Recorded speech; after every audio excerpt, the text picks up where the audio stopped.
and we'll see. I believe that we have Jonathan back with us, Jonathan Hunt. He's in Tucson on the ground. Can you tell us anything about this message?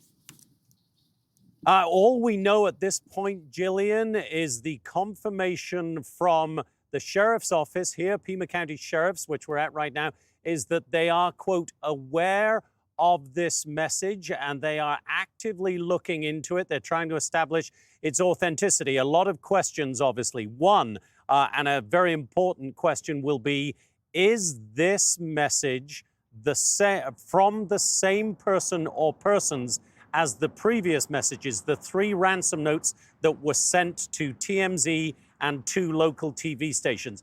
Is it from the same person? And they'll be able to look at the content of this message and look at things like the writing style, etc. See if there are similarities. They'll obviously be looking at the email address, although that may have been changed if this person or persons are trying to cover their tracks, obviously. So there's a lot they'll want to look at. Now, what we and the Guthrie family certainly would hope is that this new message, if it is authentic, is a response to those video pleas we've seen from the Guthrie siblings, Savannah, Annie, and Cameron, for the kidnapper or kidnappers to get in touch directly with them and to send proof of life, to show them, the family, that Nancy Guthrie is alive, that these people or this person has Nancy Guthrie, and that they are genuinely those who have her right now and can therefore return her. So they'll be looking at this very closely now. Given that the sheriff's office has put out this announcement that they are aware of this message, we would expect more detail from them soon. But this is clearly potentially, and I have to emphasize potentially there, a very significant development if it is a response to those pleas to show proof of life, Jillian. Jonathan, it's Kennedy. I have a quick question. What form are these messages taking? Are they handwritten? Are they electronic? No. What do we know about them? All the messages received so far, and remember, they have not been completely 100% authenticated up until now, but the 3 ransom notes were all sent via email, and it was an untraceable email address, or at least untraceable in the early going. The FBI obviously has a lot they can bring to bear here. They may be able to track down the source, but on the initial look at that, it was an untraceable email. We assume that this new message is also sent by email. We don't have that confirmed by the sheriff yet, but the very fact, I think, that they are putting out an announcement saying we are aware of a message, if it came in and was clearly another evil kind of hoax message, I don't think they would have bothered to put out a notice to all of us saying we are aware of a new message. So it would seem there are maybe some indications that this is from the same person or persons, and clearly they are looking at it very seriously. As they've said all along, we take every single lead very seriously, and this one, once again, Kennedy, really is potentially a very serious lead if it is a response to those heartfelt pleas from the Guthrie family for the kidnapper or kidnappers to show them that Nancy Guthrie, 84 years old, is alive. Kennedy? Thank you, Jonathan. Thanks, Jonathan. Well, all you wanted was proof of life. And we don't know if this message was proof of life, but this is the best development that we've had so far. And it gives you hope that Miss Guthrie might be alive, because as of today, we had no communication aside from these other emails, which only said we will not be communicating at all. There's deadline 1, deadline 2. That's it. Send the money. So this is a huge development. They were in the position up until now that they were going to have to send 20, 40, 60, $100 million to an account without any guarantee they were going to get their mom back. And so now you're actually in a negotiation if this thing is legitimate.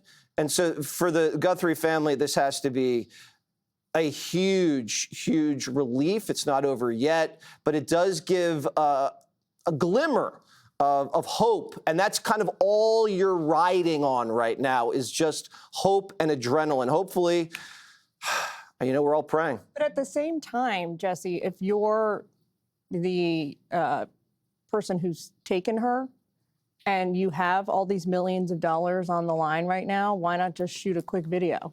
Why leave it up? Because you're going to shoot a video and then it's going to expose intelligence that can be harvested by the FBI, and you don't need to do that. There's other ways you can show proof of life, I assume, that can indicate that you're willing to wheel and deal and make the Guthrie family send the money. Because really, this is all just about money and life, and this is high stakes. And Harvey made a great point. It doesn't necessarily seem like the kidnappers targeted Savannah Guthrie in particular. You look at her, she's in New York. Let's find where her mom is. Oh, she's in Tucson. No. By the way things are and the timing of we're going to get this woman back within a certain time period, and the fact that they sent these letters to local Tucson stations, NTMZ in LA, shows you that this might have a Tucson, Arizona kind of location. And so that's kind of where everything's focused on right now. And I don't know. I think the sheriff really needed this break. To that point, you got something, Greg? Well, I think there's something obvious that no one mentions is that it makes it really hard to pay a ransom when you make it that public. That's why I think this is a red herring. It's like if I kidnap Jesse Waters, I'm not going to send a message to Fox. I'm going to send it to your parents and go like, look, we're going to handle this. I wouldn't go. I mean, why would you send it to TMZ? Why would you send it to if you really wanted the money? There would have been a much easier way to do it than make it public. The only reason why you make it public is because it's a distraction and it's a red herring. I did hear one analyst saying that they maybe, because of the way they sent those messages to other news outlets and entertainment outlets in the U.S., like maybe the kidnappers are foreigners who are not as familiar with the landscape. They said the language within, and they could have used AI to write the notes, but they said that, Harvey said this on Hannity, that the language is impeccable. And he said it's layered, and which makes you think that there is a logical progression within the note itself. And also, it's not short. Real quick, Jonathan Hunt, I understand, is getting some more information about who is receiving this latest message that the family is hoping will be authenticated. What can you tell us, Jonathan?